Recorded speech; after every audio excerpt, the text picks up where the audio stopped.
안녕하세요, 리오입니다. 이 영상은 제가 쓴 소설을 읽어드리는 영상입니다. 많은 분들이 책 읽기 영상을 요청을 하시는데 책은 다 저작권이 있기 때문에 함부로 읽을 수가 없어요. 그래서 저에게 저작권이 있는 제가 아주 예전에 썼던 소설을 읽어드리는 시리즈를 진행하고 있습니다. 그래서 채널에 4편까지 지금 업로드가 되어 있는데요. 이번에 5편을 올리면서 1편부터 5편까지 쭉 읽어드리는 통합본을 만들게 되었습니다. 근데 제가 되게 오래전에 썼기 때문에 굉장히 그리고 태어나서 처음으로 썼던 소설이기 때문에 부족한 점이 아주 많습니다. 그래서 제가 원래 그대로 읽어서 올리기로 했었는데 도저히 그대로 올릴 수가 없어서 문장을 좀 수정을 해서 그동안 올려왔었거든요. 근데 이번에 또 통합본을 만들려고 다시 원고를 보니까 완전히 전면 수정을 하게 되었어요. 물론 전체적인 스토리 라인이나 에피소드는 같은데 문장이 많이 수정이 되었고 캐릭터의 어떤 세부적인 설정도 좀 미묘하게 변화가 되어서 예전 영상을 모두 들으신 분들이라면 이런 얘기가 있었나? 이렇게 생각을 많이 하실 것 같아요. 그래서 좀 비교하면서 듣는 재미도 있을 것 같네요. 그리고 1, 2, 3, 4편 같은 경우는 다 좀 다른 마이크로 녹음이 되었어요. 이 통합본은 더미 헤드로 진행을 할 거예요. 그래서 아마 소리가 좀 또 달라서 또 다른 그런 재미가 있을 것 같네요. 이웃집에서 물을 굉장히 많이 쓰기 때문에 중간중간 계속 물소리가 나는데 제가 이거를 아무리 기다려도 멈추지가 않아요. 밤새도록 저렇게 물을 쓰니까 도대체 뭘 하는지 모르겠지만 그래서 중간중간에 물소리가 좀 나더라도 이해해 주셨으면 좋겠습니다. 매일 저렇게 물을 쓰기 때문에 뭐 피하기도 힘들어요. 죄송합니다. 그래서 지금부터 수정된 호루라기 소리 읽어보도록 하겠습니다.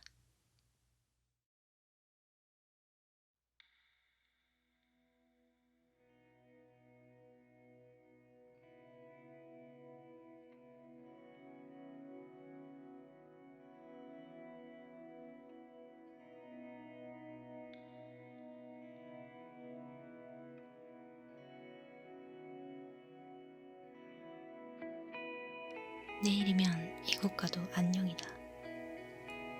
출장차 오사카에 온 지 3일째.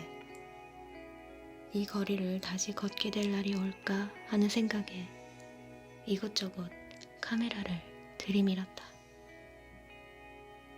그 어떤 모험도 달갑지 않은 시절이 있었는데 이제는 이 낯선 거리를 떠나야 한다는 사실이 못내 아쉽다. 건너편에 보이는 레코드 가게가 내 발을 붙들었다. 동생의 목소리가 귓가에 맴돌았다. 아이를 들식이나 낳은 아줌마가 무슨 덕을 보겠다고 바다 건너 비쩍 마른 연예인에 열광하는지. 가게로 들어서서 코트 주머니 속 쪽지를 꺼내 펼쳤다. 짐을 내려놓고 허리를 숙인 채 하나하나 CD를 훑었다. 익숙하지 않은 한자들 사이에서 그 녀석의 이름을 찾아내기란 여간 힘든 것이 아니었다. 앨범 판매량을 늘리려면 개명을 해야겠군 하고 중얼거리자 여직원이 흘끔 돌아보았다.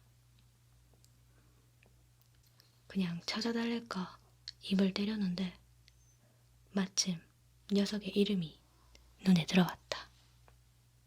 오, 찾았다. 눈을 개슴츠레 뜨고 비쩍 마른 몸을 과시하는 녀석이 나를 노려보고 있었다. 어서 빨리 한국에 돌아가 이 녀석을 동생에게 던져주고 싶은 충동이 치밀었다.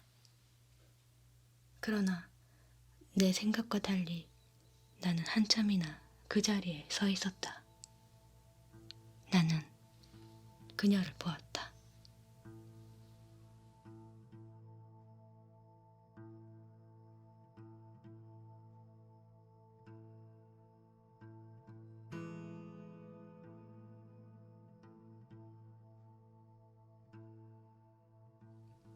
쭉 이곳에 있었던 걸까? 아니 어쩌면 응구들을 부딪혀 날아온 것일지도 모른다. 나는 무의식적으로 그녀의 신발을 살폈다. 응구드는 아니었다. 그녀는 퍽 낡아 보이는 운동화를 신고 있었다. 헤드폰을 낀 채 흥얼거리는 그녀의 옆 얼굴은 편안해 보였다. 나는 환희와 절망이 한꺼번에 밀려왔다 스르르 빠져나가는 것을 느꼈다. 그녀가 나를 잊었다 해도 놀랄 일은 아니었다. 오래전 누구세요? 하고 바라보던 그녀의 건조한 얼굴이 떠올랐다. 두려웠다. 많이 변했다 생각했는데 그녀 앞에서 나는 여전히 바보인 것 같았다. 하지만 이대로 그녀를 보낼 수는 없었다. 크게 심호흡을 한 뒤 그녀를 향해 걸음을 내디뎠고 이내 가슴을 울리는 목소리가 들려왔다. 현우 오빠. 여전히 맑고 또렷한. 놀러왔어? 빙그레 웃으며 다가오는 그녀의 모습이 나를 긴장시켰다. 그녀의 표정은 마치 어제의 그녀 같았다. 어제 만난 듯 아무렇지 않은, 매일 만난 듯 여전한. 가짜 청소년이 길을 가다 경찰을 만난 것처럼 나만 제발저려 동요하는 것 같았다. 놀러 왔냐고. 대답 없는 내 어깨를 살짝 밀치며 그녀가 말했다. 아니, 출장. 오, 출장? 내 대답에 그녀는 대단한 일이라도 된다는 양 동그랗게 입을 모았다. 난 이제 갈 건데. 그럼 다음에 또 봐.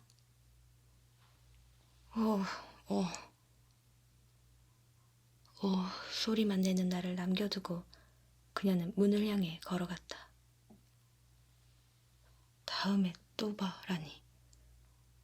예전부터 그녀는 알 수 없는 말을 많이 했다. 사실 아무 생각 없이 던진 말에 나 혼자 고민하는 것은 일종의 공식과도 같았다. 멀어져가는 그녀의 뒷모습에 실타래처럼 엉킨 5만 가지 생각이 나를 꼼짝 못하게 만들었다. 하지만 곧 어디서 솟은 용기인지 신기하게도 나는 목소리를 내고 있었다. 잘 지내? 잘 지내. 내 목소리에 그녀의 목소리가 겹쳐 들렸다. 문을 나서기 전 마치 내 생각을 읽은 듯 그녀가 말을 꺼낸 것이다. 그 순간 나는 재빨리 가방을 뒤져 인형 하나를 집어들었다.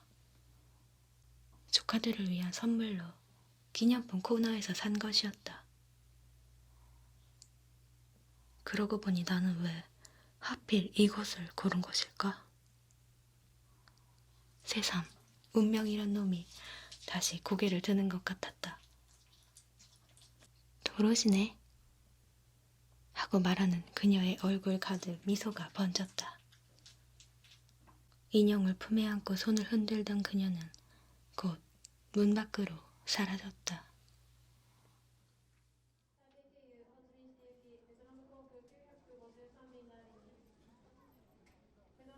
공항 대기실에 앉아 바라본 창밖의 날씨는 맑았다.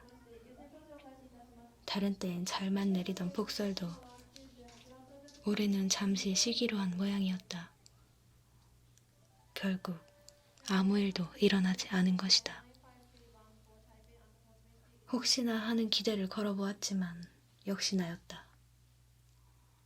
어쩔 수 없이 하루 더 머물게 되지 않을까. 한 번 더 그녀를 볼 수 있지 않을까 생각했던 자신이 한없이 서글퍼졌다. 깊이 묻어두었던 기억이 꿈틀대며 가슴은 당연한 듯이 따끔거리는 신호를 보내왔다. 벌써 오래전 일인데도 그날의 아픔이 반사적으로 작동하는 것일까? 그녀는 어느 날 갑자기 내 곁을 떠났다.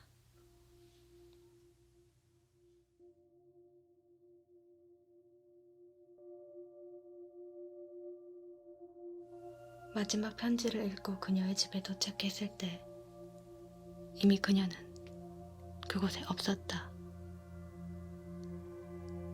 평소 그렇게도 보고 싶었던 그 방을 나는 그녀가 떠난 후에야 볼 수 있게 되었다.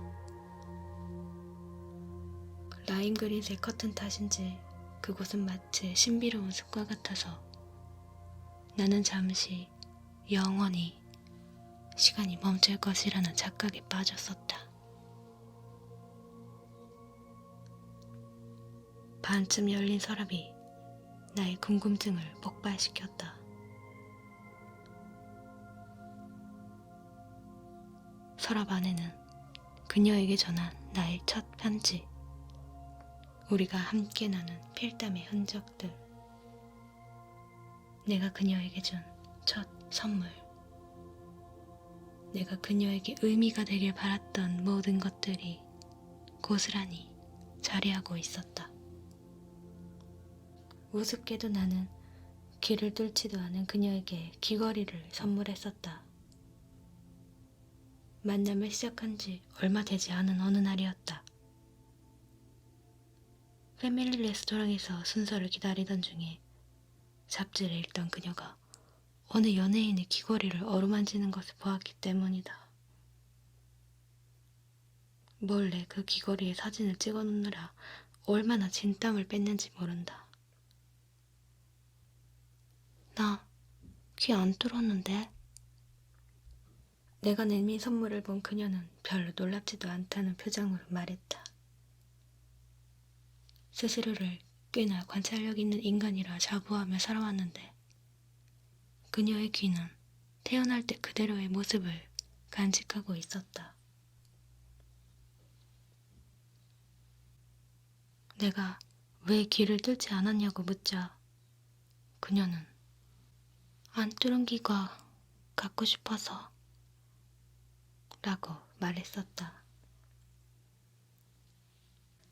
서랍을 닫고 바닥에 앉은 나는 책상 아래에 놓인 상자 하나를 발견했다. 구멍이 뚫린 가슴을 어루만져줄 위안거리가 더 필요했던 나는 분홍색 하트가 그려진 상자의 뚜껑을 열었다. 정신이 아득해지는 것 같았다. 상자 속에는 껌종이에 적은 낙서, 대충 그린 그림, 과자 봉지와 사탕 껍질, 그리고 낡은 호루라기가 있었다. 사소한 무엇 하나도 버리지 못한 채 누군가와의 추억이 간직되어 있었다. 상자 바닥에 작은 액자가 눈에 들어왔다. 액자 속에서 그녀는 누군가와 함께 있었다. 나는 숨쉬기 힘들 정도로 가슴이 답답해졌다. 그녀와 함께 웃고 있는 그에게 질투가 치밀어 올랐다. 액자 아래에는 노트 한 권이 깔려 있었다. 항상 지니고 다니면서도 한 번도 보여주지 않았던 것이었다. 그녀는 글을 쓰고 싶어 했다.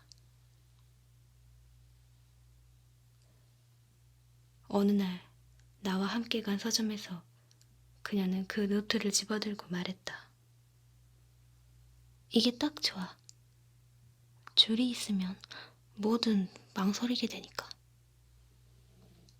줄이 없는 종이를 마주하면 어쩔 줄 몰라 하던 나로서는 적잖이 충격적인 말이었지만 내색은 하지 않았다. 잘못하는 기분이 들었지만 나는 그녀의 노트를 펼쳐들었다. 대부분은 습작을 위한 메모들이었다. 나는 언제나 내게 새로운 기쁨을 선사해주는 그녀가 동화작가가 되었으면 좋겠다고 생각했었다. 한 번도 동화를 쓰진 않았지만 말이다.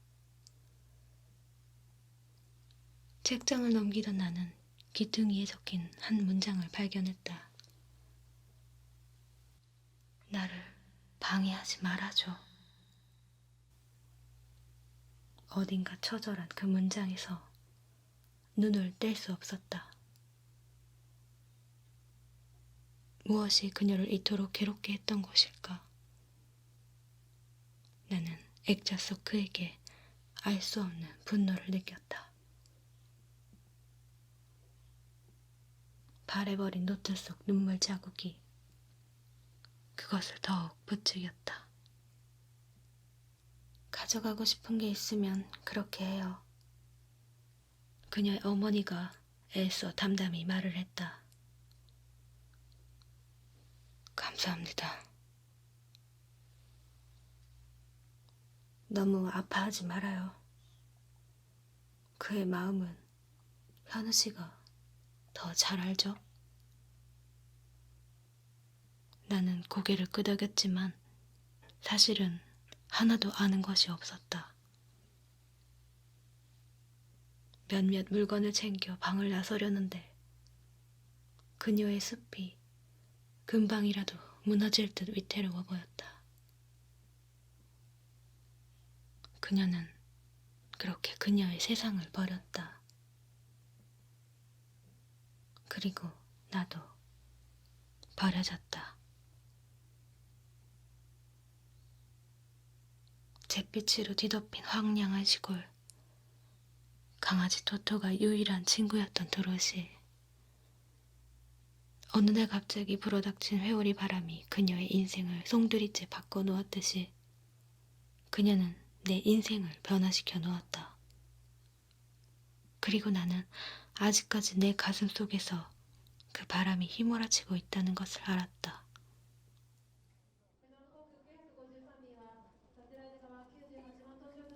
비행기 탑승을 알리는 방송이 원망스러웠다.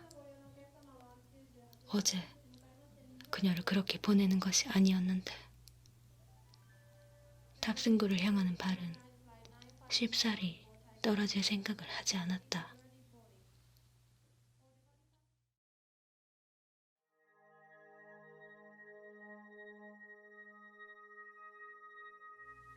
오사카에서 돌아온 후 나는 매 순간 그녀를 떠올렸다.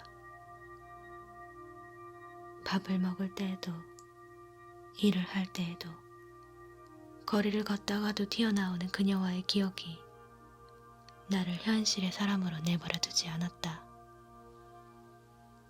어디선가 들어본 병명이 생각났다. 과잉기억 증후군이라던가. 몇 달 전 이사온 이곳은 낡은 다세대 주택의 2층으로 같은 가격대의 다른 집에 비해 거실이 넓어 마음에 들었었다. 하지만 지금은 단출한 살림살이가 더 쓸쓸하게 느껴질 뿐이었다. 왜 하필 그녀는 그때 오사카에 있었을까? 어느새 식은 커피를 탁자에 내려놓고 책상으로 다가가 맨 위에 서랍을 당겼다. 오래전 잠가놓은 그대로였다. 구석에 놓인 연필 꽂이를 거꾸로 흔드니 펜, 몽당 연필, 지우개 조각 따위가 먼지 뭉치와 함께 쏟아져 나왔다. 끈끈하게 이물질이 묻은 작은 열쇠도 그 중에 있었다. 서랍을 여는 것이 무슨 의미가 있을까 생각하면서도 나는 열쇠를 집어들었다. 달칵. 서랍은 이제 다시 열렸다.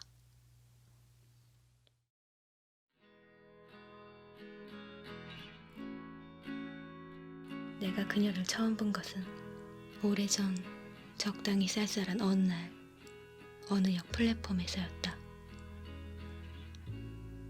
친구들과 헤어진 후 몸을 실은 전철하는 말 그대로 지옥이었다.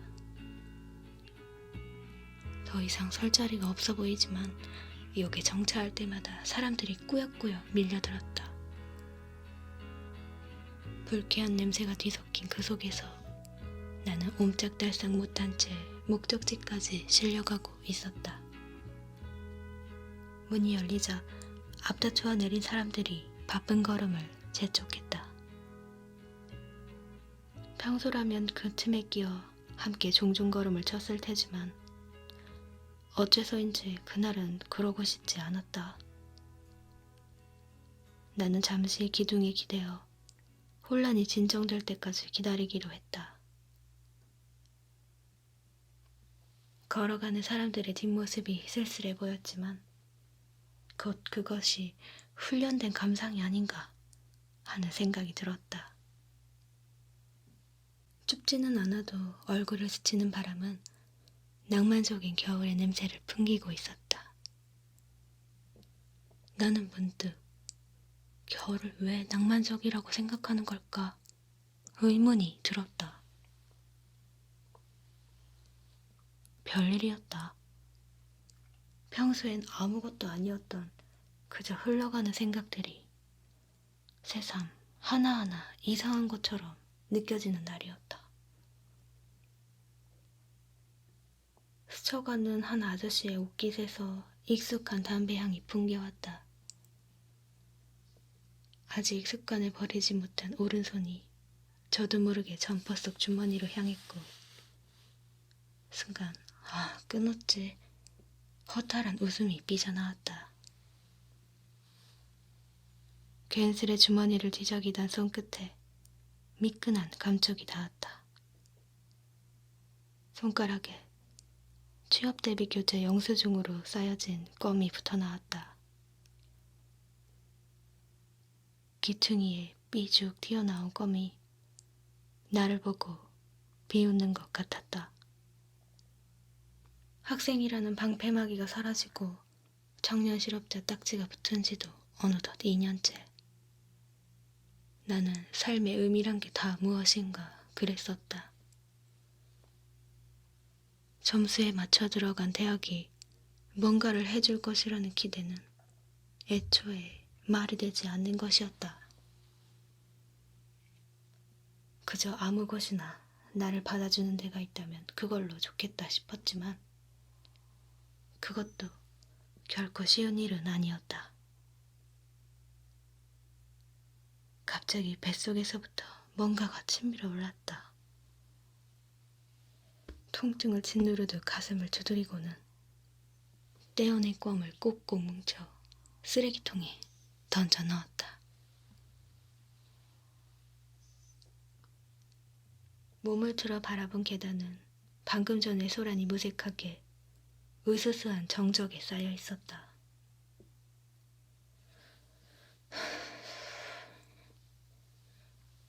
양팔을 크게 벌려 휘두르며 아무도 없는 플랫폼을 성큼성큼 걸었다. 머리가 조금은 맑아지는 기분이 들었다. 등 뒤에서 들려온 짧은 신음소리에 나는 소스라치게 놀라 자리에 주저앉았다. 휘두르는 손끝에 머리를 맞은 그녀가 나를 내려다보고 있었다. 죄송합니다. 화를 내려나 싶었지만 그녀는 두 눈을 꼭 감고 머리를 세차게 흔들더니 다홍색 머플러를 끌어올려 얼굴을 묻었다.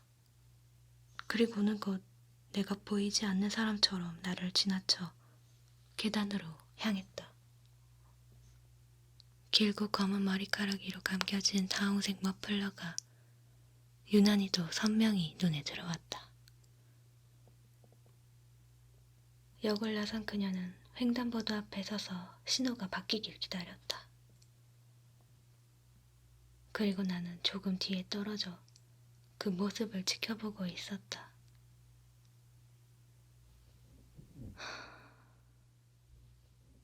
그녀가 길게 내뱉은 숨은 그리 춥지 않은 날씨에도 하얀 입김을 만들어냈다. 그리고 그것은 한순간 마약과도 같이 환각을 불러일으켰다. 그녀는 하얀 구름 위에 떠 있었다. 세상의 모든 것들은 그 구름에 가려 보이지 않았다. 그녀가 눈을 깜빡이며 머리를 흔들 때마다 그녀의 머리칼 끝에서 뭔가 반짝이며 떨어져 나왔다. 나는 반짝이는 그것을 잡으려다 놓치고 또 잡으려다 놓쳤다. 신호등에 파란불이 켜지고 그녀가 걸음을 떼었다. 그녀는 내게서 조금씩 멀어져 가고 있었다. 그녀의 모습이 더 이상 보이지 않을 때까지 나는 우두커니 서 있었다. 알 수 없는 절망감이 밀려왔다. 한참이 지나 발길을 돌리려던 그때 어디선가 호로록 호로록 호루라기 소리가 들려왔다.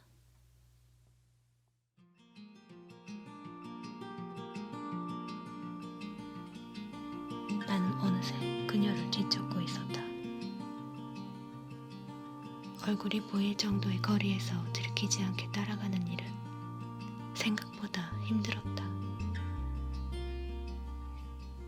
수능시험 날에도 겪어보지 못했던 고도의 긴장감이 온몸을 휘감았다.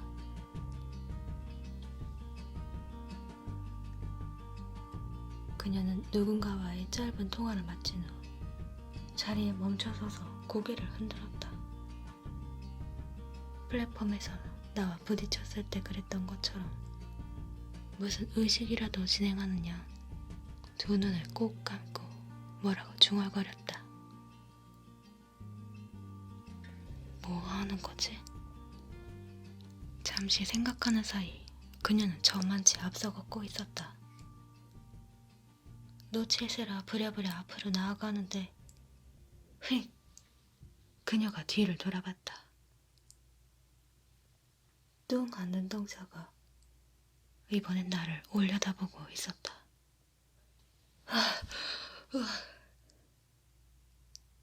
당황한 나는 요상한 소리를 내뱉고는 알지도 못하는 길을 향해 내달렸다. 후에 들은 얘기론 그녀는 그날 나를 본 기억조차 없다고 했다. 첫눈에 반한다는 것, 그것은 결국 자신이 갈망하던 외모의 이성을 만났을 때 느끼는 원초적 감정을 순수함으로 포장하는 말이라 생각했다. 그렇다면 나는 그녀의 어떤 모습에 가슴이 뛰었던 것일까? 공허한 눈빛, 하얀 입김, 희미한 웃음. 그녀는 예쁘게 생겼던가?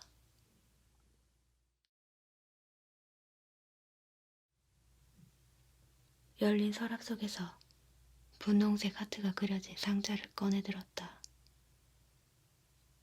오랜만이어서인지 생각보다 묵직하게 느껴졌다.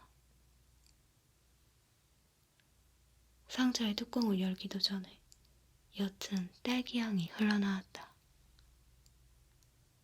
아직까지 남아있는 그 향기가 어쩐지 나를 초조하게 만들었다. 상자 속의 물건 중 가장 먼저 눈에 띈 건 호루라기였다. 호루라기 입구를 셔츠 자락으로 쓱쓱 닦아내고는 조심스럽게 불어봤다. 씩 하고 새는 소리를 내던 호루라기는 몇 번을 세게 부니 그 소리가 점차 맑아지기 시작했다. 초조했던 마음이 조금씩 진정되는 느낌이 들었다. 호루라기를 옆에 내려놓고 그 아래 지저분한 편지 봉투를 집었다. 접힌 자국에 여기저기 묻은 먼지까지 그날의 기억을 고스란히 담고 있는 녀석이었다. 봉투 입구를 벌려 안을 들여다본 순간 나는 블랙홀에 삼켜지듯 다시 과거로 빨려 들어갔다.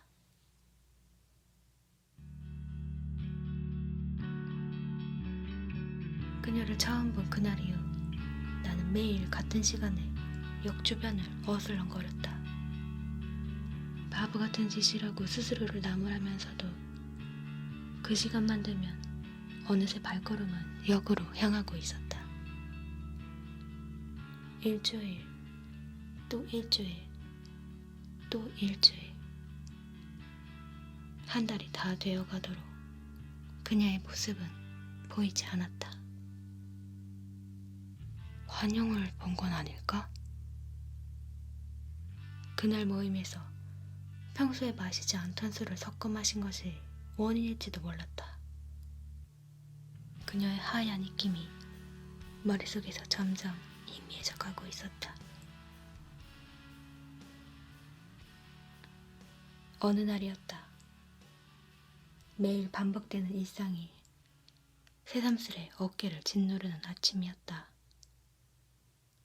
단 하루만이라도 마음 편히 쉬어봤으면, 그 하루가 오늘이었으면 하는 날이었다. 천근만근인 몸을 일으켜 간신히 눈곱만 뜨고 어제 입은 티셔츠를 다시 꺼내 입었다. 감지 않아 부스스한 머리는 몇 년째 빨지 않은 야구 모자로 감췄다. 운동화 빨아놨어. 끈을 너무 조였나 어떨지 모르겠네. 신어봐. 운동화를 괜히 왜? 더럽잖아. 그 모자도 좀 빨아야겠다. 괜찮으니까 신경 쓰지 마세요. 제 앞가림도 못하는 아들의 운동화를 열심히 칫솔질했을 어머니 얼굴을 볼 수 없어 빠르게 현관을 빠져나갔다.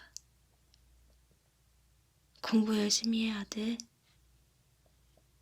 안쓰러운 반, 걱정 반이 섞인 어머니의 목소리를 뒤로하고 독서실로 향했다. 터벅터벅 걷는 내내 지나치게 하얀 운동화가 마음을 불편하게 했다. 정신 차리자. 그녀가 그랬던 것처럼 눈을 꼭 감고 고개를 세차게 흔들었다.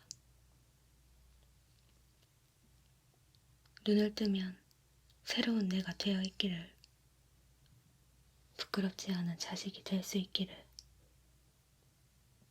아침에 눈 뜨는 일이 행복해지기를 간절히 기도하고 또 기도했다. 그리고 눈을 떴을 때 나는 그녀와 다시 만났다.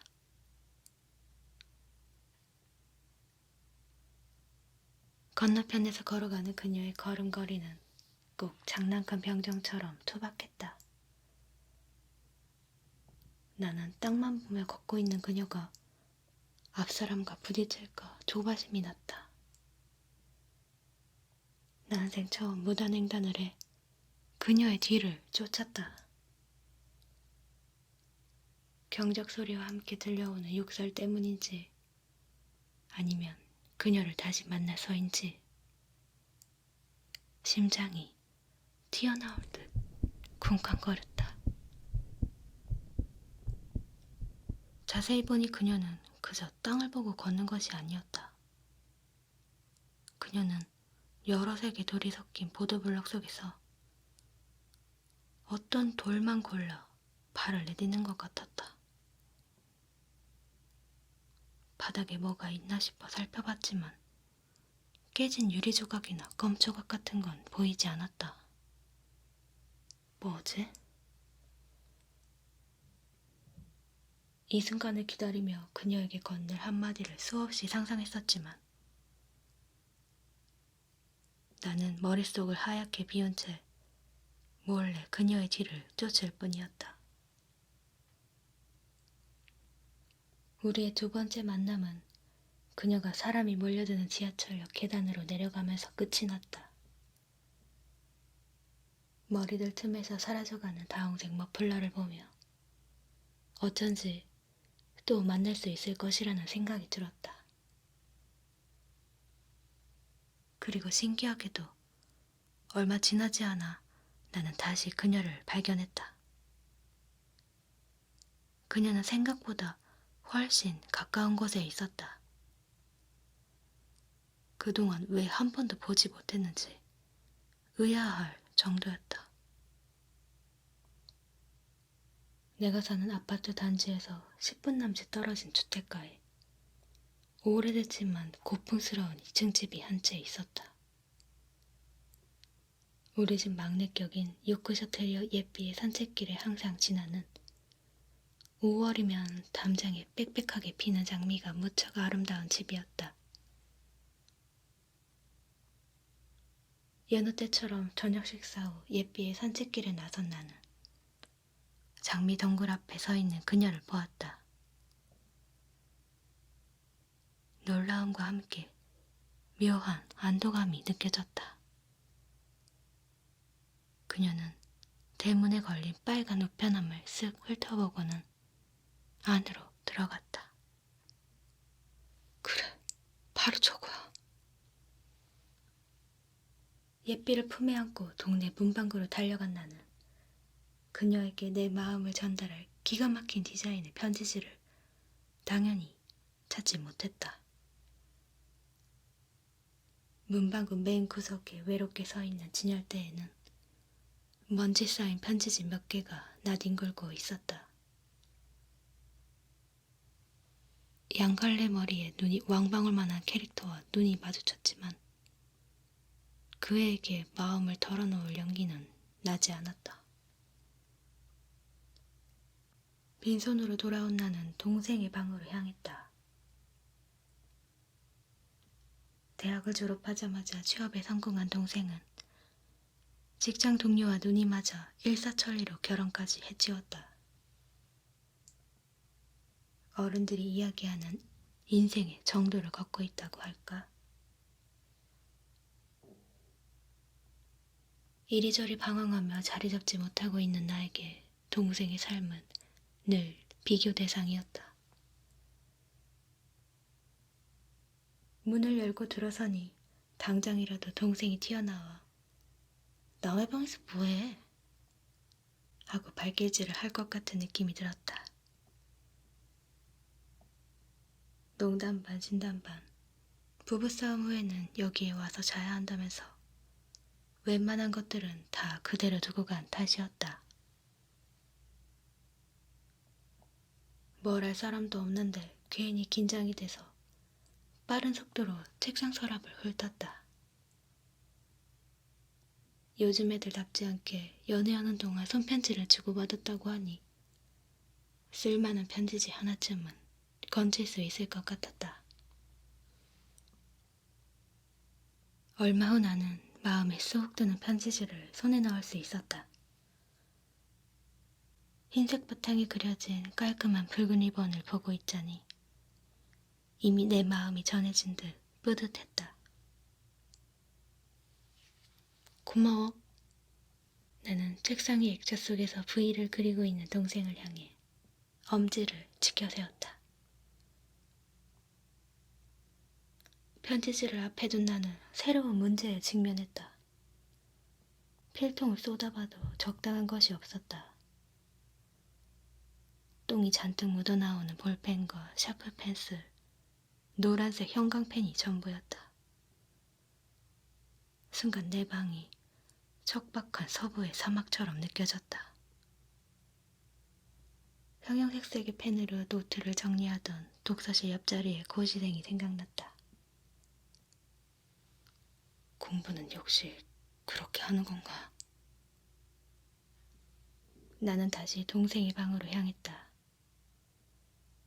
연필꽂이 2개에 꽉꽉 채워진 색색의 펜을 보니 절로 미소가 지어졌다. 다 쓰지도 못할 걸 뭐하러 사모으냐며 핀잔을 줬던 것이 기억나. 액자 속 동생을 향해 또 한 번 엄지를 치켜세웠다. 고마워.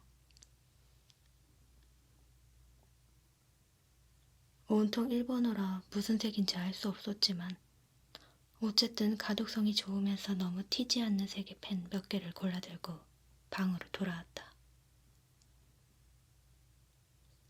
본격적으로 편지를 쓰려는데 옆에 놓여있던 휴대폰에 반짝 불이 들어왔다. 친구 녀석의 게임 초대 알림이었다. 취준생한테 이딴 걸 보내냐. 휴대폰을 들어 녀석에게 한마디 하려는데 순간 깊은 회의감이 밀려들었다. 이런 세상에 고백 편지라니.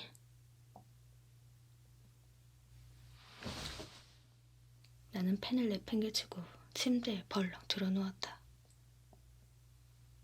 우울했다. 세상에 차고 넘치는 커플들은 다 어떻게 탄생했는지 궁금해졌다. 뭐 하나 제대로 되는 일 없는 인생에 염증이 느껴졌다. 정신 차리고 공부나 하자고 다시 책상 앞에 앉았지만 편지지의 붉은 리본이 자꾸만 시선을 끌었다. 그녀의 다홍색 머플러가 각막에 새겨진 것처럼 둥둥 떠다녔다. 이런 세상이니까 괜찮을지도 몰라. 편지지를 다시 앞에 놓고 호기롭게 펜을 쥔 나는 안녕하세요. 5글자를 써놓고는 더 이상 진도를 나가지 못했다.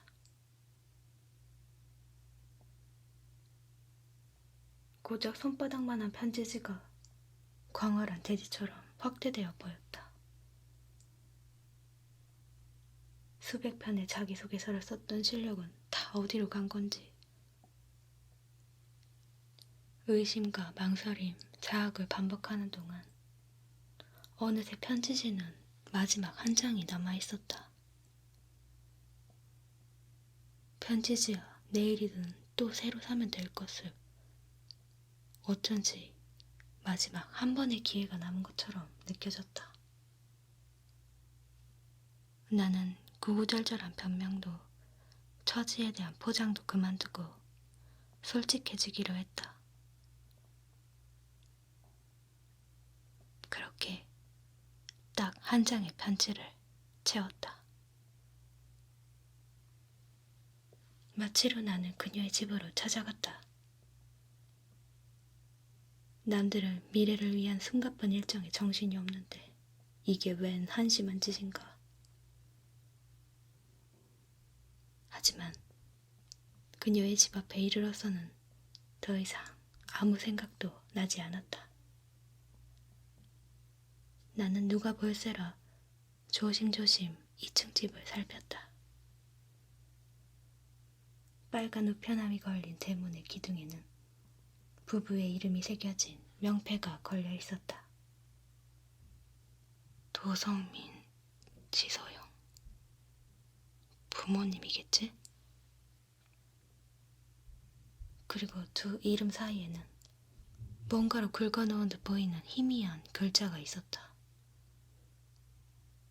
자세히 보려고 가까이 다가간 순간 멀리서 떠들썩한 목소리가 들려왔다. 그녀가 친구들과 함께 다가오고 있었다. 나는 쪼그려 앉은 채로 걸어가 담장 뒤로 몸을 숨겼다. 그녀와 그녀의 친구들은 집 앞에서 20분 남짓 더 수다를 떨고 나서야 작별을 구했다. 잘자 도로시. 그녀의 집 앞을 떠나가며 그녀의 친구들이 말했다. 도로시? 어디선가 들은 만화 주제가가 떠올랐다. 우주의 마법사 도로시? 그것이 그녀의 별명일까? 아니, 우리나라에 도시가 있었던가? 그 순간 명패의 이름이 떠올랐다. 그렇다면 이름이 정말 도로시? 누구세요? 한 손에 편지를 꼭 쥔 채 쪼그려 앉아있는 나를 그녀가 내려다보고 있었다. 그녀의 큰 눈이 더욱 동그래져서는 반짝하고 경기에 빛을 뿜었다. 죄송합니다. 당황한 나는 한마디 변명도 못한 채 얼어붙어 있었다. 그녀가 손에 쥔 휴대폰을 만지작거리는 것을 보니 등줄기에서 식은땀이 흘러내렸다. 아니, 그러니까 저는... 나는 엉거주춤 일어나 슬금슬금 뒷걸음질을 쳤다. 그녀는 내가 뒷걸음질을 치는 만큼 슬금슬금 다가왔다. 여전히 손으로는 휴대폰을 만지작거리고 있었다. 안녕히 계세요. 나는 마침 눈에 띈 빨간 우편함에 편지를 쑤셔넣고는 골목길을 내달렸다. 멍청이. 시간이 지나면 이런 것도 추억이 될까? 얼굴이 벌겋게 달아올랐다. 그녀의 이름은 도로시였다. 내가 그녀의 조금 이상하거나 오묘한 행동들을 쉽게 받아들일 수 있었던 것은 아마도 그 이름 덕이었을 것이다. 그날 이후로 나는 종종 그녀의 신발을 확인했다. 마녀의 응구들을 신은 도로시가 뒷급을 3번 부딪혀 어디론가 사라져버리지는 않을까. 그렇게 늘 불안했었다. 그리고 결국 그녀는 도로시처럼 갑자기 사라진 것이다.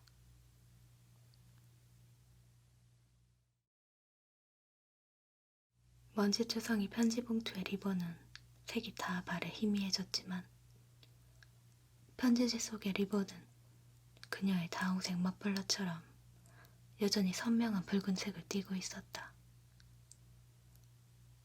가슴 한켠에서 욱신하고 통증이 느껴졌다.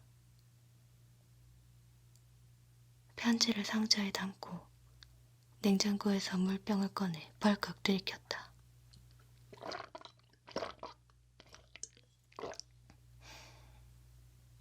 사무치다라는 말의 의미가 바로 이런 것일까? 도로시가 사무치게 그리웠다. 그녀를 만나기 전에도 사랑은 있었다. 그녀가 떠난 후에도 결혼을 생각할 만큼 사랑했던 사람이 있었다. 그런데 왜 하필 도로시일까? 상자를 서랍에 넣고 닫았다. 열쇠는 꽂힌 그대로 두었다.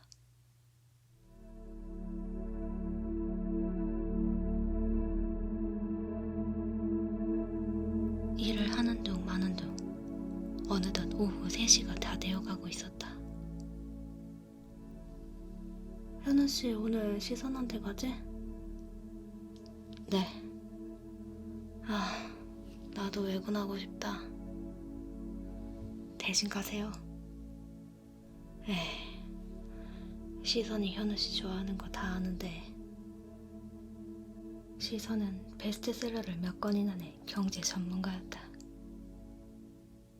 시영이라는 필명을 쓰기에 시선생을 줄인 말이었다. 시선은 오래전 동화를 몇 편 썼는데 내가 처음으로 편집을 맡은 것이 그중 하나였다. 하나부터 10까지 서툴렀던 내가 감당하기엔 무척이나 따갑고 모진 시선이었다. 나는 시선의 동화를 썩 좋아하지 않았다. 경제 전문가인 그녀가 갑자기 동화책을 내고 싶다고 했을 때의 그 의아함은 모든 과정이 끝난 뒤 서점에 깔린 책을 내려다볼 때에도 여전했었다. 나는 시선이 냉혹할 만큼 현실적이고 합리적인 방식으로 아이들을 어른의 세계로 밀어낸다고 생각했다. 물론 갑자기 사라진 연인의 망령에 사로잡힌 애송이의 감상이었을지도 모른다. 내 아이를 부자로 만드는 경제 동화는 내 생각과는 달리 단숨에 베스트셀러가 되었다. 회사에서는 새로운 시리즈를 기획해 계속해서 제안해왔지만 무슨 이유에선지 시선은 선뜻 수락을 하지 않고 있던 차였다. 그랬던 그녀가 어느 날 신작을 내자며 연락을 해왔고 다시 한번 나와 함께하고 싶다는 뜻을 내비친 것이다. 이런 때에 도로시와 마주친 건 내 인생을 혼란에 빠뜨리기에 충분했다. 내가 이 길로 들어서게 된 것은 전적으로 도로시 때문이었으니까. 인생의 첫 책을 만들어가는 내내 도로시를 만날 때보다도 나는 더 많이 도로시를 생각했었다. 그것이 운명인지 신인지 우주에 보이지 않는 힘인지 그게 무엇이든 인간이 알 수 없는 무언가가 장기판을 펼쳐진 느낌이 들었다. 내년이면 60이 되는 시선은 예전과 비교해 조금도 늙지 않은 것 같았다. 오히려 더 젊어진 느낌마저 들었다. 새삼 나이는 참 별것이 아니구나 하고 생각했다. 내가 약간의 과장을 보태 칭찬하자 그녀는 나이를 먹어도 이런 소리에 기분이 좋아. 주책이지? 하고 웃음을 터뜨렸다. 현우 씨가 내 동화 좋아하지 않는 거 다 알아요. 네? 그렇게 놀라면 내가 너무 재밌잖아? 이래서 현우 씨를 좋아한다니까. 왜 그 나이에도 순수하니? 시선이 나를 한참 놀려대던 그때 그녀의 딸이 거실로 나와 말했다. 엄마, 전화 왔는데 받으실 거예요? 누구? 지 선생님이요. 시선은 내게 양해를 구하려 시선을 보냈다. 나는 괜찮다고 끄덕여 보였다. 누군지 몰라도 고마운 존재였다. 나 잠깐만? 시선이 자리를 든 뒤 차를 홀짝거리는 내가 멋쩍어 보였는지 그녀의 딸이 말을 걸어왔다. 두 분 참 묘한 관계라니까요? 네? 지 선생님하고 저희 어머니요? 성격도 가치관도 두 분이 너무 다르시니까요. 아시죠? 지서영 선생님. 기억을 잃은 주인공이 갑자기 어딘가 머리를 부딪혀 기억을 되찾는 드라마의 한 장면처럼 나는 도로시에 대한 모든 기억이 머릿속에서 휘몰아치는 것을 느꼈다. 누군가 내 인생을 쥐고 장난을 치는 게 분명했다. 어쩌면 또다시 도로시의 마법이 시작된 것일지도 몰랐다. 도로시를 추대하다 문극hin같이 나의 인생은 그녀의 손끝에서 좌우되는 경향이 있었다. 지서영 선생 알죠? 통화를 마치고 나온 시선이 물었다. 네. 그 댁 바깥 양반이 다음 달에 사진전을 여신다네. 하여간 지 선생도 참 속이 없어. 다 늦게 돌아온 영감생이 뭐가 이쁘다고. 시선의 말에 나는 다시 도로시의 얼굴을 떠올렸다. 엄마와 나를 버리고 떠난 죄. 도로시는 분명 그렇게 말했었다. 그녀는 자신의 이야기를 좀처럼 해주지 않았다. 아니, 한 조각 한 조각 맞추어야 하는 퍼즐처럼 툭 던져줄 뿐이었다. 언젠가 한 번은 그 퍼즐을 맞추기 위해 이름에 대해 물었었다. 근데 그 이름 말이야.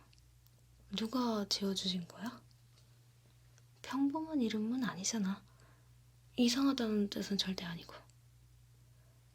혹 기분이라도 상할까 조심스레 물으니 그녀가 피식 웃음을 터뜨렸다. 뭐가 그렇게 조심스러워. 맨날 듣는 소린데. 맨날 들으면 좋은 소리도 기분 나쁘잖아. 그럼 왜 물어봤어? 순간 뜨끔했지만 딱히 기분이 나빠 하는 말은 아니라는 걸 그땐 알고 있었다. 엄마가 지었대. 아빠는 엄마가 순수해서 좋아했다나 봐. 순수한 게 아니라 엉뚱한 것 같은데. 아무튼 엄마가 나를 가졌을 때 이렇게 말했대. 얘는 분명 여자애야. 이름은 도로시고. 그래서 당신이랑 결혼했어. 성이 도시라서? 농담이었겠지만 그래도 아빠는 좀 상처받았을지도 몰라. 흔한 성은 아니잖아? 그렇게 말하고 쿡쿡 웃었다. 맞아. 도로시 아버지가 나처럼 소심한 성격이었다면 진짜 믿었을 수도 있어. 우리 아빠는 절대 오빠 같은 성격은 아니지만 어쨌든 그게 면죄부가 될 수는 없지. 면죄부? 무슨? 엄마와 나를 버린 죄의 면죄부. 아무렇지 않은 표정으로 버림받았다 말하는 도로시에게 나는 어떤 말을 해야 할지, 어떤 표정을 지어야 할지 몰라 당황했다. 하지만 도로시는 신경 쓰지 않고 말을 이어갔다. 난 항상 엄마를 닮았다고 생각했거든? 나한텐 늘 새로운 세상이 필요하니까. 근데 생각해보면 도로시는 결국 집으로 돌아갔잖아. 애초에 집으로 돌아가기 위해 오즈를 찾아간 거니까. 그럼 난 아빠를 닮았는지도 몰라. 나는 절대 돌아가지 않을 거야. 그녀의 의미심장한 뒷말을 나는 그저 흘려버렸다. 어떻게든 그녀에게 위로가 될 만한 말을 떠올리는 중이었다. 그거 알아? 알고 있을지도 모르겠다. 도로시는 뭐든지 알고 있으니까. 또 그런다. 그러지 말라니까. 하고 싶은 말이 있으면 그냥 해. 그러니까 도로시는 그리스어로 신의 선물이란 뜻이지? 봐, 이러니까 말하기 힘든 거야. 그치만 귀엽단 말이야. 당황할 때 오빠 표정이. 도로시의 말은 진심이 아니었을지 몰라도 나는 진심이었다. 그녀는 내게 신이 준 선물이라고 진심으로 그렇게 생각하고 있었다. 현우씨, 찻잔의 기퉁이를 챙챙 건드리는 소리에 나는 다시 현실로 돌아왔다. 무슨 생각을 그렇게 골똘히해? 사람 얘기하는데. 현우씨 변했나봐. 죄송합니다. 아, 맞다. 현우씨가 그 댁 따님도 아시던가? 지 선생이 좀 엉뚱하지. 어릴 때는 놀림 많이 받았을 거야. 도로시가 뭐야? 외국에도 아닌데. 안 그래? 시선이 나를 놀리려 불어하는 이야기에 나는 불어 대답했다. 좋은 이름 아닌가요? 신의 선물인데.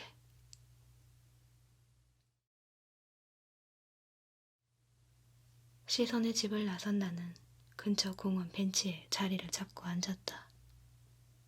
서늘한 바람을 맞으며 머리를 비우고 싶었지만 쉽지 않았다. 나무 위 새들이 정신없이 지저귀듯 도로시가 떠난 후의 기억이 머릿속을 헤집어 놓고 있었다. 사랑했던 사람과의 갑작스런 이별. 입으로 내뱉기 민망한 한 문장이 내 일상을 완전히 망가뜨려 놓았다. 배신감, 절망, 분노, 상실감. 내 몸뚱이는 세상의 모든 부정한 단어들로 가득 채워져 다른 것을 느낄 틈이 없었다. 곧 시험이 다가온다는 현실도 감정을 추스르는 데는 도움이 되지 못했다.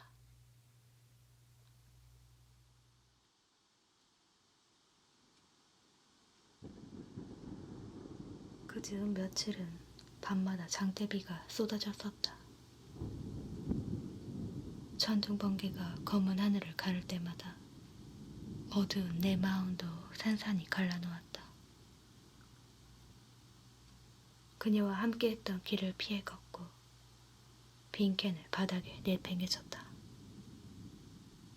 술을 진탕 마시고 친구들에게 온갖 진상을 부렸다. 의미 없는 반항이라도 해야 억울한 마음이 진정될 것 같았다. 나는 도로시가 간직하고 있던 액자 속 그에게 모든 원망을 퍼부었지만 이제와 생각하니 도로시에게는 해결하지 못한 또 다른 숙제가 있었다. 걷잡을 수 없이 커져가는 내 감정을 통제하지 못했던 당시의 나는 그저 어린애 같아서 도로시의 마음을 들여다볼 조금의 여유도 없었던 것이다. 빨리 집으로 돌아가 다시 상자를 열어보고 싶어졌다.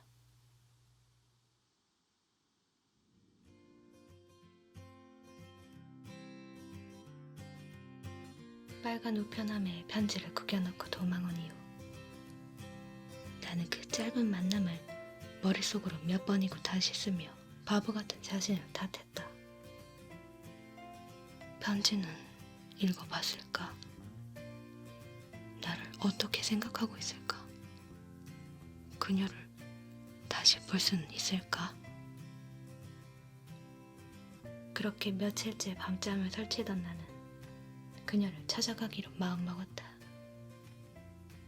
그날을 떠올리면 얼굴이 화끈거렸지만 감정이란 놈은 늘 현명하지 못해서 나를 더 창피한 길로 인도하고 있었다. 장미담장 앞에서 기다린 지 20여 분이 지났을 무렵 나지막이 흥얼거리는 목소리가 들려왔다. 정확히 그녀의 목소리에 반응을 보이는 심장이 당장이라도 튀어나올 듯 뛰었다. 목을 한껏 뒤로 젖힌 채 노래하는 그녀가 조금씩 가까워지고 있었다. 그리고 어느새 전봇대처럼 굳어있는 나를 스쳐가고 있었다. 저기요. 그녀는 갑자기 튀어나온 목소리에 놀라 움찔 몸을 떨었다. 아, 죄송해요. 놀래키려던 건 아닌데. 누구세요? 그녀의 표정에서 조금의 흔들림도 보이지 않았다. 나를 전혀 기억하지 못하는 것이었다. 저기 혹시 편지 못 보셨어요? 내가 우편함을 흘낏 보자 그녀가 의아하다는 듯 고개를 갸웃했다. 편지요? 저번에 그때 밤에 제가 여기 우편함에 아! 그제야 생각이 났는지 그녀가 두 손을 모아 박수를 쳤다. 그리고는 곧 우편함을 뒤져 편지 봉투를 꺼내들었다. 이거 맞죠? 그녀가 내게 편지를 내밀었다. 편지는 내가 쑤셔넣은 모양 그대로였다. 아니, 그게 아닌데. 거의 울상이 된 얼굴을 감추려 고개를 숙였다. 쥐구멍이 있다면 숨고 싶다는 말은 바로 이럴 때 쓰는 것이었다. 아, 저한테. 그녀는 대단한 사실을 알았다는 듯 발을 동동 구르더니 봉투를 뜯어 편지지를 펼쳐들었다. 나중에 다시 올게요. 생각만으로도 숨이 막히는 그 상황을 모면하려 나는 다시 도망을 쳤다. 어느새 시야가 흐려지더니 뜨거운 물이 볼을 타고 흘러내렸다. 하늘에서 뜨거운 비가 내려 슬픈 비일까 우스운 비일까. 밴드 동아리를 하던 친구 녀석이 직접 만들었다던 이별 노래가 집에 오는 내내 머릿속을 맴돌았다.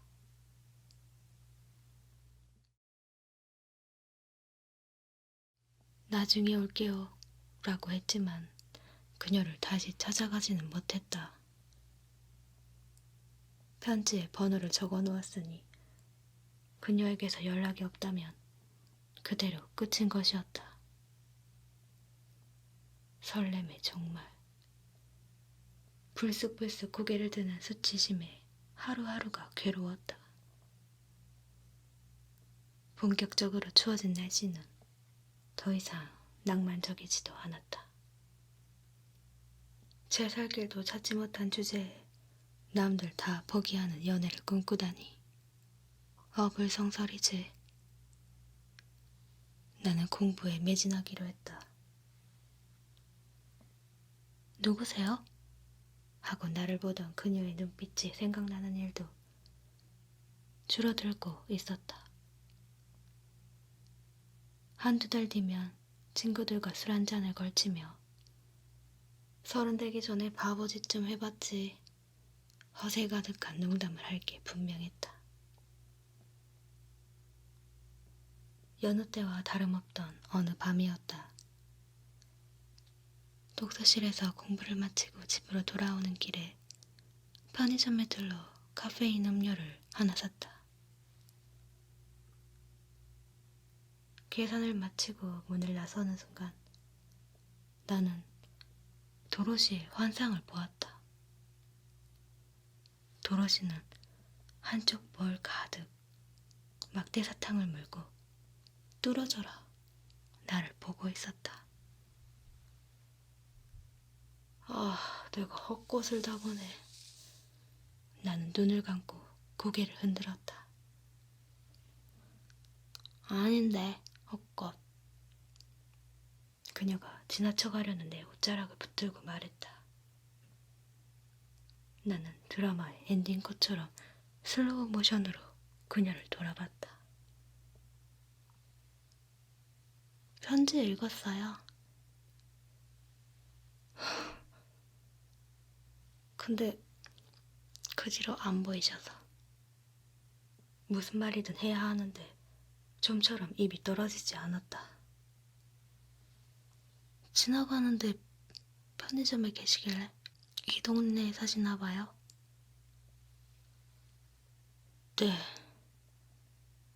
멀뚱히 서 있는 나를 보며 도로시가 어딘가로 전화를 걸었다.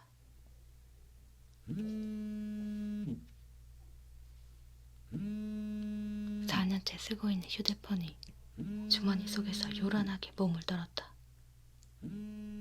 그럼 다음에 또 봐요. 도로시는 장난감 병정처럼 몸을 돌려 펄짝펄짝 뛰어갔다.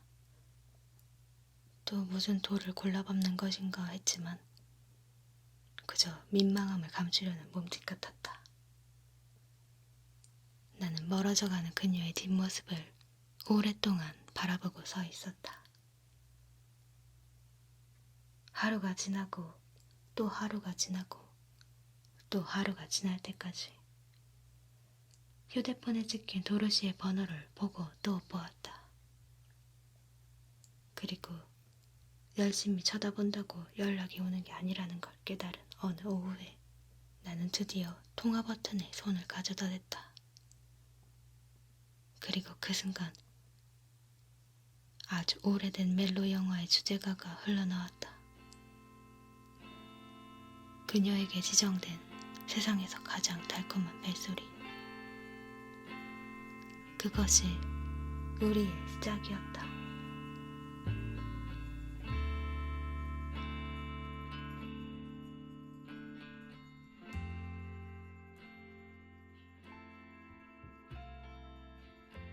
시계는 어느덧 새벽 4시를 가리키고 있었다. 출근 준비를 하려면 앞으로 잘 수 있는 시간은 겨우 2시간 남짓이었다. 좀처럼 꿈을 꾸지 않는 편이지만 오늘 밤은 꼭 꿈을 꾸었으면 좋겠다고 생각하며 잠을 청했다.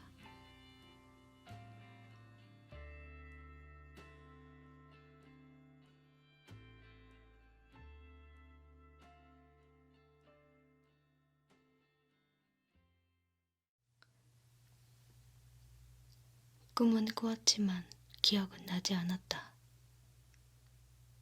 하루 종일 멍한 상태로 퇴근 시간을 맞았다. 퇴근 후에는 같이 일하던 직원 주위에 환송회식 자리가 잡혀 있었다. 내 앞에 앉은 진호는 지나치다 싶을 정도로 진지한 얼굴을 하고 있었다. 언제나 맥주가 정석인 자리에서 기어이 음료와 소주를 시켜 칵테일을 제조하고 있었다. 진원과 나는 같은 팀은 아니지만 마음이 잘 맞아 꽤 많은 시간을 함께하고 있던 터였다. 이게 비율이 중요해요. 너스레를 떠난 진원의 표정은 웃고 있었지만 분위기는 묘하게 가라앉아 있었다. 자, 어떤가 먼저 한 잔. 그가 내게 컵을 내밀었다. 평소 술을 즐기는 편은 아니지만 그 정성을 생각해 한 입에 덜어 넣었다. 입안에 남은 음료의 달달한 맛이 몇 초 전 지나간 알코올의 사치를 은폐시켰다. 근데 주희씨, 어떻게 신랑이 시선 아들이야? 뭐? 시선? 시선세? 그래, 주희씨 애비 신랑이 시선 막내 아들이래. 현우씨 몰랐어? 얼마 전에 만나고 왔잖아. 이 팀장이 나를 보며 물었다. 전혀 말씀 안 하셨는데요. 하여간 이상한 양반이야. 아니 그리고 요즘 누가 결혼 핑계로 며느리 직장을 그만두게 해? 덤이면 덤이렇지. 안 그래? 아니에요. 그냥 제가 항상 야근하고 그러니까 어머님이 일 힘든 걸 잘 아시잖아요. 저 고생하는 거 싫다고. 힘들면 그만둬라. 그냥 그러신 거예요.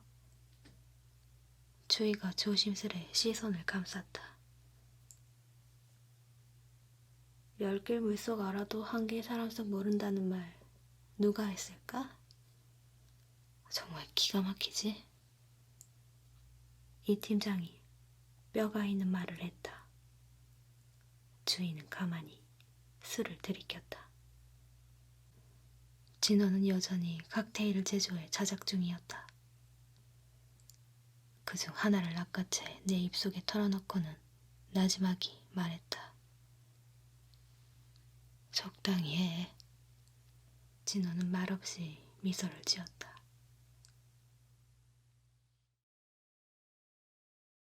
형, 현우 형. 누군가를 깨울 때 가장 효과적인 방법은 그 사람의 이름을 부르는 것이라고 어디선가 들었던 기억이 난다. 도로시는 언제나 귀에 이어폰을 꽂고 있어서 나는 늘 2~3번씩 이름을 불러야 했다.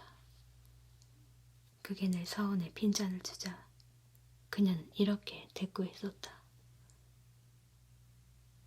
주인공한테는 늘 음악이 깔리잖아. 그러니까 나도 나한테 음악을 깔아주는 거야. 난 주인공이니까. 도로시는 배경음악 안 깔려도 주인공인데 내가 볼멘 소리를 하면 일부러 흰자가 반은 보이게 흘겨보던 도로시의 얼굴이 눈앞에 아른거렸다. 야, 김현우. 한참을 흔들어도 일어나지 않는 나를 깨우기 위해 진원이 귀를 잡아당겼다. 이 자식이 형 이름 막 부르고. 정신을 차려보니 예비 신부가 고래고래 악을 쓰며 노래하고 있었다. 자신을 배반한 남자에게 욕을 퍼부어대는 노래였다. 쟤 왜 저래? 내 말에 진원이 피식 웃었다. 잠깐 바람 좀 쐬러 가요. 밖으로 나오니 차가운 밤 공기에 정신이 번쩍 들었다. 진원은 손가락으로 노래방 앞에 편의점을 가리키며 말했다. 뭐 좀 마실까요? 이제 막 교복에서 해방된 듯 보이는 아르바이트생은 야간 근무가 고단했는지 안색이 좋지 않았다. 진원은 평소에 피우지 않던 독한 담배 2갑을 주문했다. 그리고 나는 딸기 우유를 집어들었다.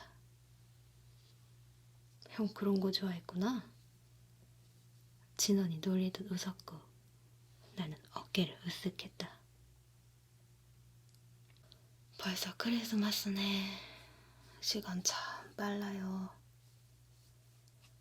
편의점 입구에 놓인 트리를 바라보며 진원이 말했다. 전구의 불빛 때문인지 그의 눈가가 반짝이고 있었다. 좀 걸까? 술집과 노래방이 빼곡한 유흥가 골목을 벗어나니 하늘에 드문드문 별이 보이기 시작했다. 간절히 바라면 이루어진다며 별의 소원을 빌어보라던 도로시가 또 떠올랐다. 한동안 말없이 걷던 진원과 나는 근처 아파트 단지 놀이터 근내에 자리를 잡았다. 괜찮냐? 내 물음에 진원은 천천히 고개를 끄덕였다. 생각보다는. 주희하고는 다시 얘기해 본 거야? 무슨 말을 하겠어요. 결혼은 내가 아니라는데. 진원이 머리를 흔들며 말했다. 진원과 주희는 불과 얼마 전까지도 연인 사이였다. 사내 연애를 들키세라 둘은 필사적으로 감추었지만 늘 그렇듯 눈치채는 사람은 있었다. 첫 번째는 나였고 두 번째가 이 팀장이었다. 우리 넷은 비밀 결사단처럼 뭉쳐 종종 술자리도 가졌었다. 나보다 2살 어린 주희와 진원의 연애사는 나에게 드라마보다 더 감동적이기도 했다. 하지만 이제 몇 달 후면 주희는 시선의 며느리가 될 것이다. 시선은 며느리에게 사회생활을 강요하면 강요했지 막을 인물이 아니었다. 주희가 진원을 위해 그런 결정을 내린 것일 뿐이었다. 죽을 사, 생각 사, 속일 사, 버릴 사. 누가 그러더라. 죽도록 생각해도 속이고 버리는 게 사랑이라고. 내 말에 진원이 웃음을 터뜨렸다. 누가 그래요? 나는 또 어깨를 으쓱해 보였다. 누군지 몰라도 한번 보고 싶네요. 그래서 그 사람은 어떻게 살고 있는지?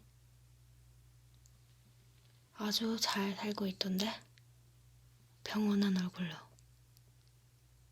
나는 오사카에서 본 도로시의 옆얼굴을 떠올렸다.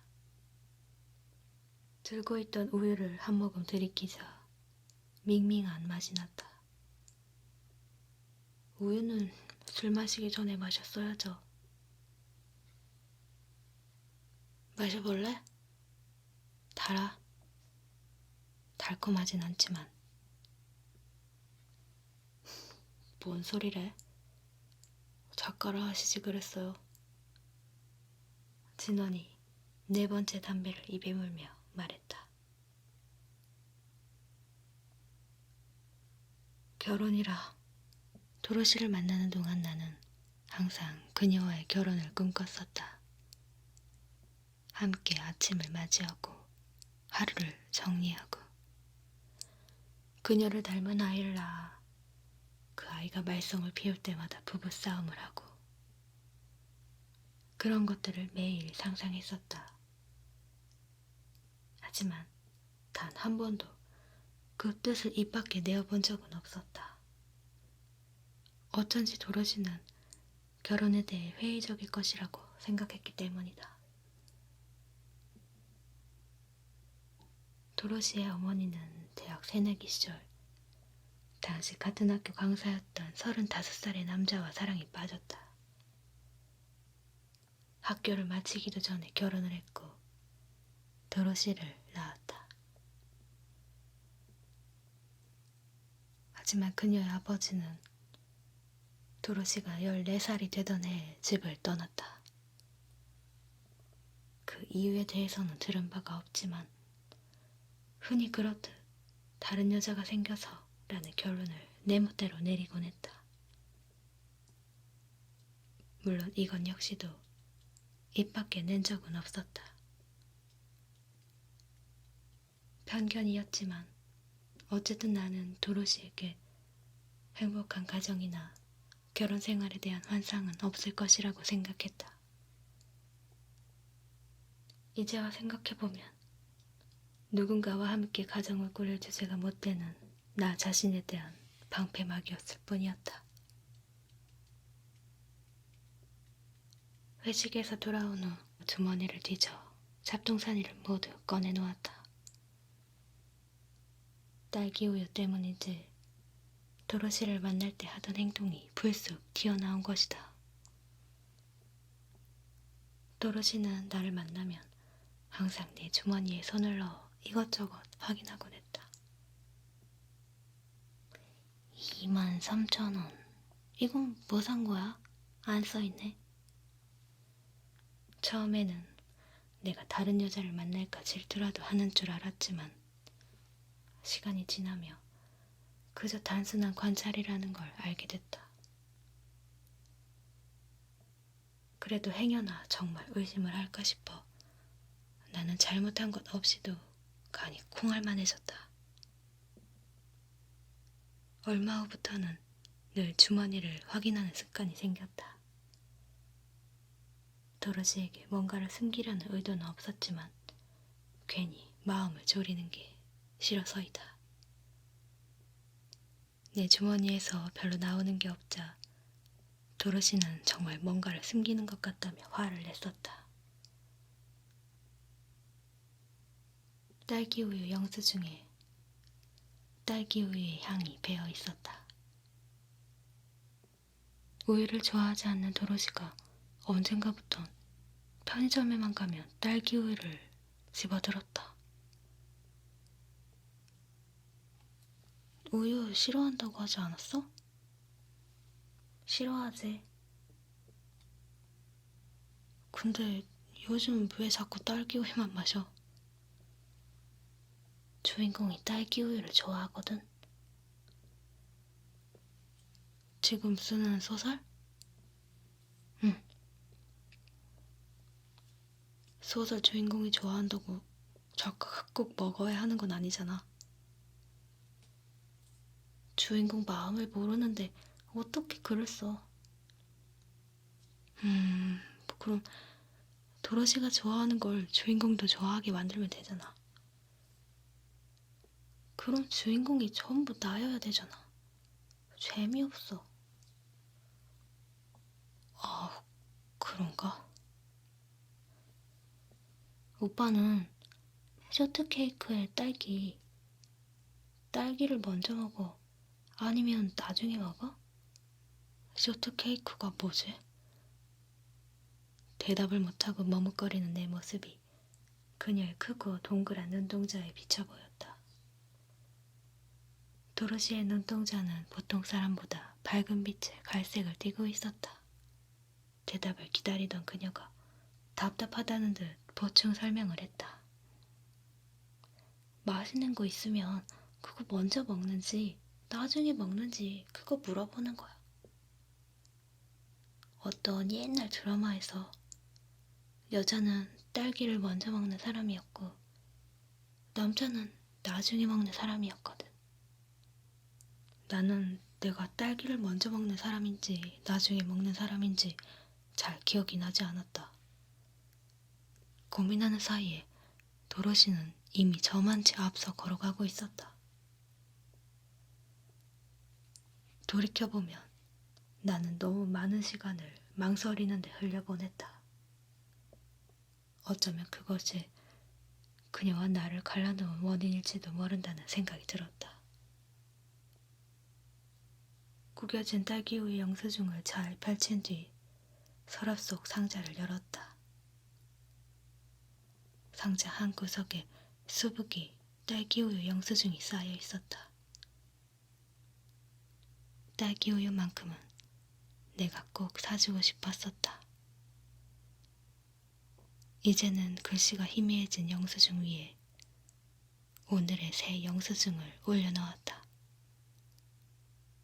상자는 서랍에 다시 넣지 않았다.